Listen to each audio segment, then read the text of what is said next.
Welcome back to Sleep Better TV. I'm Scott Drake. We continue our interviews with Dr. Larry Pribyl, the Center for TMJ and Sleep Apnea in Independence, Missouri. Dr. Pribyl is a dentist who treats sleep breathing disorders and TMJ problems. Most things associated with TMJ involve pain. Doctor, what do you think is the most common cause of headaches? Well, for the patients that we see, headaches are very closely related to TMJ jaw joint issues.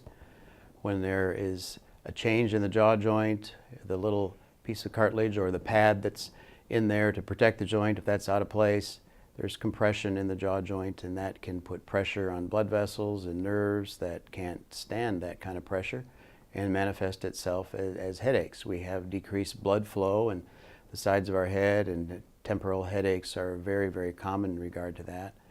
And so we feel that headache issues are It also comes from stress and clenching and grinding, and it can also come from a compromised airway, where airway is not as open as it should be, less oxygen. All those things can add up, but we see a huge number of patients where headaches are directly related to a TMJ issue. So Dr. Pribyl, when you evaluate someone who is complaining of headaches and earaches, what do you look for?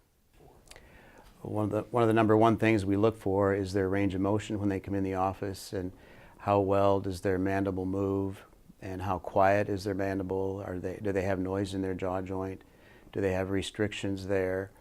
In regard to their jaw position, is their mandible retruded or in a pushed back position?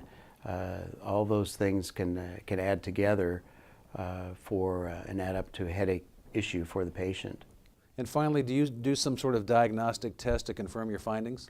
We'll use a cone beam CT scan, which shows the anatomy of the joint, shows the relationship of the things in the joint itself, gives us an idea as to the presence of some osteoarthritis and osteoarthritic changes in the jaw joint.